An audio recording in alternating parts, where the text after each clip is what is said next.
Salut, c'est Trado, je suis content de vous retrouver pour la mise à jour de l'analyse technique du CAC 40 pour une nouvelle belle séance de 0,77%. Nous progressons encore, ce qui nous amène depuis les plus bas il y a 4 séances à prendre 5,3%. Encore une fois, en 4 séances, enfin depuis les plus bas, c'est assez impressionnant. Et la hausse est suffisamment forte pour confirmer plusieurs choses. 1. On a cassé pour de bon le triangle symétrique. Après, il peut toujours s'agir d'une fausse cassure ou alors d'un pétard mouillé, mais en tout cas, c'est confirmé par la double cassure, ce qui donne, qui laisse la porte ouverte aux objectifs tels qu'on les a mentionnés déjà hier. Deuxième chose, je vais vite parce que je vais mettre l'accent sur quelque chose d'important.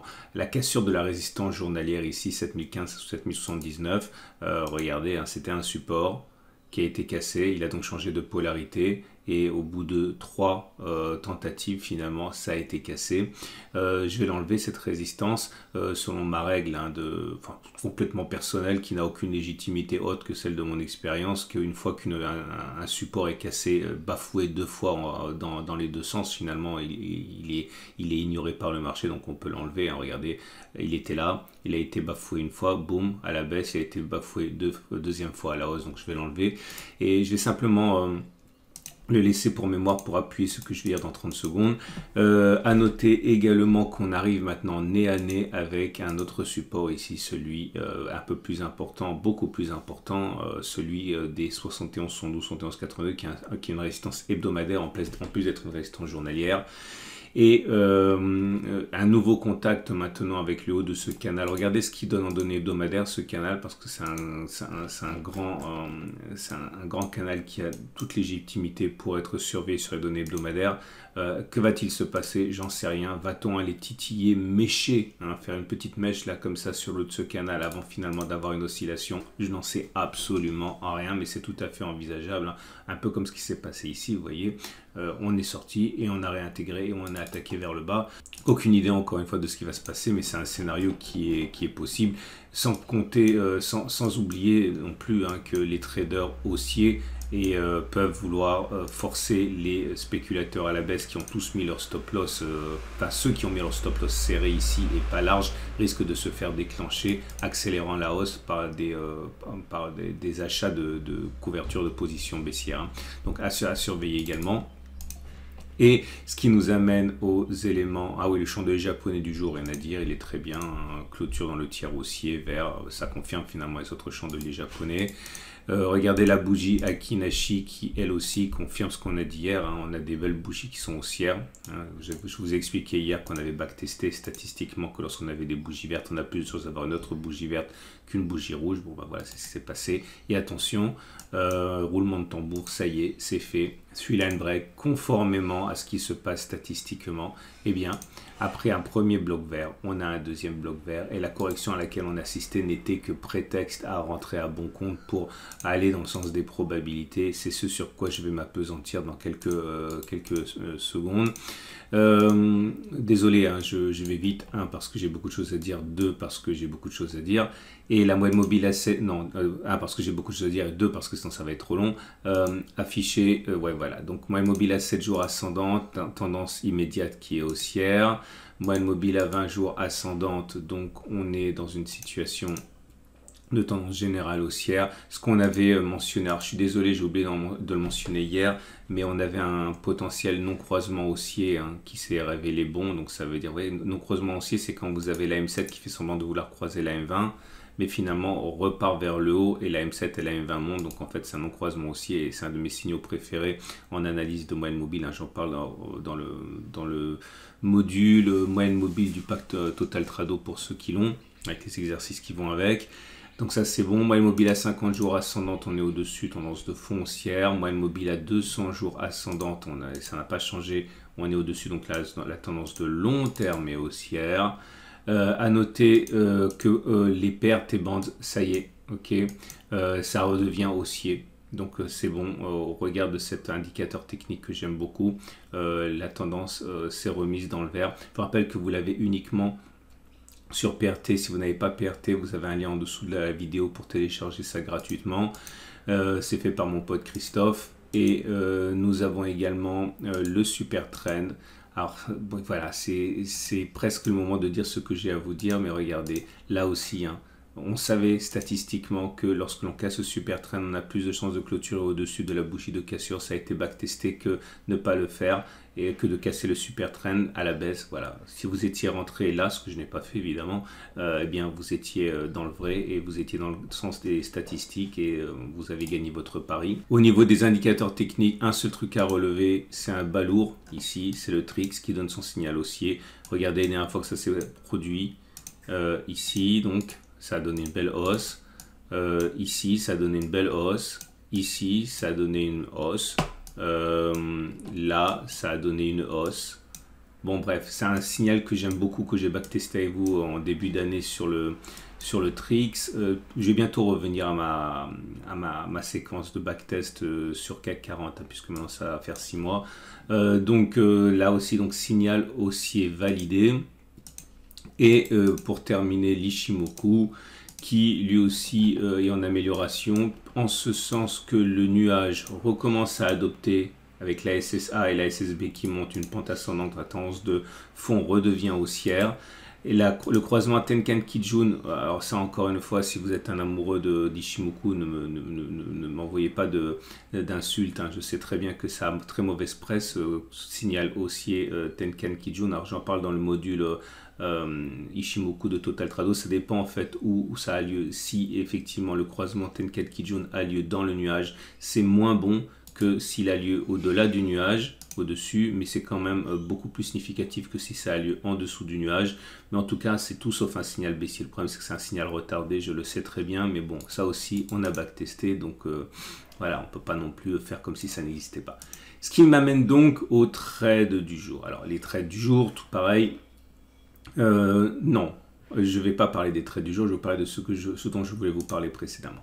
Alors, j'ai reçu des mails qui étaient vraiment très intéressants, enfin très intéressants sous ma casquette de pédagogue, hein. Certains qui me disaient ça y est, j'ai trouvé mon style, je sais maintenant que je veux suivre les backtests parce que, comme par hasard, hein, ce sont ceux qui ont décidé d'acheter suite au line break ou suite à la cassure de super trend. Donc voilà, mon site est là pour ça, pour vous aider à trouver votre style. Et d'autres aussi qui étaient complètement désespéré de voilà, Trado, je comprends pas, je suis une vraie boussole inversée, j'ai rien fait lors des précédents contacts, là je décide de shorter en mettant un stop loss au-dessus de la résistance, je me fais sortir, etc. Ben oui, et je ne peux rien faire contre ça, il faut sauf répéter encore à l'envi les mêmes choses. L'analyse technique ne sert pas à vous dire où va le marché. L'analyse technique sert à vous donner un petit avantage sur l'aléatoire en faisant le pari que ce qui se produit généralement va se produire encore et encore sur une série longue, hein. Clairement, si un backtest vous dit que vous avez 65% de chances de voir que ça se produise, si vous faites 100 fois un trade, 65 fois vous aurez raison, 35 vous aurez tort. Mais ça vous dit absolument pas ce qui va se passer ce coup-ci. Pourquoi la résistance a tenu 2 fois et pas 3, je n'en sais rien. Okay. Après, on peut essayer de trouver toutes les raisons qu'on veut, mais au bout du bout, on n'en sait rien. Tout ce qu'on sait, c'est que en pariant sur le fait que les résistances bloquent les cours, on a plus souvent raison que tort. Okay. Maintenant, il y a ceux également qui décident de ne pas travailler avec les statistiques et qui effectivement essaient de trouver des trades qu'ils vont construire petit à petit parce qu'ils ne peuvent pas backtester ou parce qu'ils n'aiment pas ça. Et c'est une autre façon de faire et ça permet d'avoir des résultats qui notamment expliquent pourquoi les backtests n'ont pas fonctionné ce coup-ci. Okay, parce que vous avez utilisé plusieurs choses, vos graphiques, tout ça fait votre tambouille. Mais l'idée, c'est que vous ne pourrez jamais trouver une méthode parfaite. Trouver une méthode parfaite pour vous, c'est déjà bien. Pourquoi est-ce qu'on m'a demandé pourquoi j'avais pas pris le trade du super trend, pourquoi j'ai pas pris le trade du line break moi-même alors que je l'ai vu puisque j'en parle. Tout simplement parce que j'avais un biais. Moi, je voulais rentrer, mais je voulais pas rentrer là. Moi, je voulais rentrer là. Je l'ai dit, ok. Et puis là. Et puis dans ce format ici. J'aime bien l'idée depuis quelques mois de vous montrer comment on construit un trade petit à petit. Donc j'avais un biais et c'était mon scénario, il s'est pas réalisé, donc j'ai pas rentré. Mais là pareil, je vais pas spéculer à la baisse parce que à titre personnel, voilà, c'est l'histoire du rallye de Noël. Là on monte sans volume, hein. Quand on monte son volume comme ça veut dire qu'il y a plus personne, tout simplement, et qui va bloquer les cours. Je ne sais pas, mais bon, il n'y a pas de participation, donc on peut en profiter pour dépasser la résistance. Donc non, je ne spéculerai pas la baisse, j'ai toujours un biais qui est haussier. On verra ce qui va se passer. Et voilà, tout ce que je veux vous dire surtout, c'est que je ne sais pas pourquoi la résistance n'a pas tenu cette fois-ci. Personne ne le sait. La première des choses à faire pour vous, c'est de trouver un style de trading avec lequel vous êtes à l'aise. Soit c'est un trading de type probabiliste, méthodique, c'est le format que je proposais en début d'année pour le CAC 40 et également celui que je propose encore pour les stratégies de swing trading sur action. Ça permet de battre le marché quand c'est bien fait. Et vous avez l'autre trading qui est un trading qui est beaucoup plus, qui n'est pas systématique, mais comme on dit discrétionnaire, basé sur des scénarios. Voilà, ça permet de battre le marché aussi quand c'est bien fait. À vous de trouver votre style. On passe donc au trade du jour. Donc maintenant c'est trop tard pour trader le super trend puisque on sait déjà qu'il a produit les effets qu'il devait produire puisqu'on a clôturé au-dessus du plus haut de la bougie de cassure. Donc ça c'est fini. On peut toujours trader le triangle. Ça c'est le trade que je vous ai donné hier. Pour ceux qui sont haussiers, l'idée, vous le savez, hein, il y a plusieurs objectifs. Il y a la dernière oscillation complète, il y a aussi la première oscillation complète. Mais le premier objectif, déjà, si on le rallie, c'est d'aller chercher cet objectif ici, on le sait. Donc, si vous voulez trader à la hausse, vous pouvez faire ça. Vous visez 2,8%. Mettez un stop loss qui soit inférieur à 2,8%. Comme ça, vous êtes à l'aise par rapport au ratio gain-risque. C'est la première façon de faire, tout en sachant bien sûr que vous êtes face à une résistance. Mais bon, par construction, chaque fois qu'il y a un triangle qui est cassé, on est face à une résistance parce que vous allez toujours avoir le haut du triangle. Hein. Donc ça, c'est normal. C'est dangereux, mais c'est statistiquement intégré dans les backtests, dans les échantillons. Si vous voulez spéculer à la hausse, vous pouvez toujours rentrer en plusieurs fois. Si vous pensez qu'on va faire ça, et je peux pas, pour l'instant c'est toujours mon scénario, hein, puisqu'on n'a pas cassé la résistance. Voilà, vous pouvez acheter 10% de votre position maintenant, 30% sur par exemple un niveau intermédiaire, et puis le reste de la position sur le support journalier avec un stop loss en dessous. N'oubliez pas que vous avez une chance sur deux d'avoir raison, donc à partir du moment où vous avez un ratio gain-risque qui est bon, vous enrichissez sur le long terme avec cette technique. Hein. Donc à partir de là, vous avez également le trade baissier. Ça, j'en démords pas, c'est tout à fait possible. Hein. D'ailleurs, pourquoi en serait-il autrement? On est toujours face à une résistance hebdomadaire. Donc l'idée, c'est de spéculer à la baisse maintenant. Par exemple, rentrer 20% de votre position maintenant, mettre un stop large. Ok.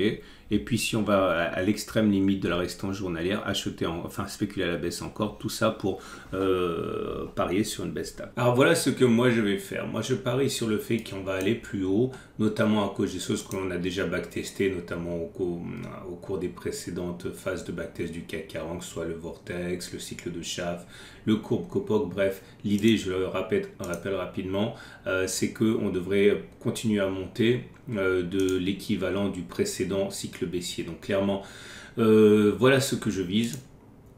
Je vise 7306, ok, mais j'ai un très mauvais ratio gain-risque si je rentre maintenant avec un stop de protection en dessous de mon support journalier ici. Donc je vais être obligé de faire ça en plusieurs fois pour améliorer le stop loss. Donc si on y va directement, on ne va pas non plus cracher dans le couscous, hein, tant mieux. Mais je rentre que un tiers du risque ici. Je rentrerai encore un tiers là, ok, et un tiers là. Enfin je ne sais pas trop, mais en tout cas je vais renforcer encore deux fois.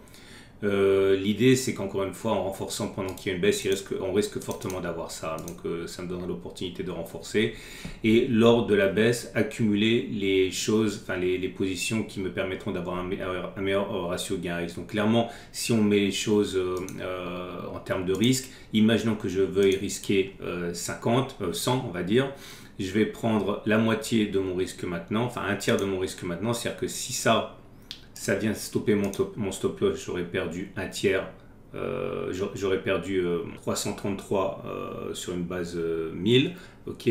La deuxième position, je vais la rentrer, mettons, allez, ici, ok, ou même là, je sais pas trop, mais l'idée c'est que j'en parlerai la séance d'avant toujours, hein. Je vous mettrai pas dans le fait accompli une fois que c'est fait, hein. Mais une fois que j'achète, mettons ici, cette deuxième position, elle aussi elle peut perdre 333, ça veut dire en gros que j'achèterai plus d'unités de CAC ici que là, hein, puisque finalement la distance au stop de protection est inférieure, et la dernière position je la rentrerai là, toujours avec le même stop loss par rapport à ici. Donc bon, ça risque d'évoluer un petit peu, mais l'idée surtout c'est ça, je prends un tiers de mon risque maintenant, j'achète un tiers de ma ma position, enfin c'est un abus de langage vu ce que je viens de dire, mais un peu ici, stop loss il sera mis en dessous. Voilà, je suis désolé, c'était un petit peu décousu, mais je perds un petit peu le fil quand ce sont des choses aussi importantes que ça. Je voudrais vraiment, si vous êtes frustré, que vous regardiez la vidéo la plus importante, okay, que j'ai postée, je pense, cette année. C'est celle qui s'appelle « Voilà pourquoi vous perdez en trading ». Si vous ne l'avez pas regardée, regardez-la, je pense que c'est la plus importante. Voilà, je vous souhaite une excellente journée. Dès demain, ce sont les autres vidéos du week-end qui arrivent, notamment l'accumulation rationnelle pour les investisseurs de long terme. Pareil pour le Bitcoin, pareil pour l'or, etc. Beaucoup de choses pour vous. Et regardez la vidéo dont j'ai parlé qui peut vraiment vous éclairer si vous êtes dans la pénombre. Voilà, à tout de suite.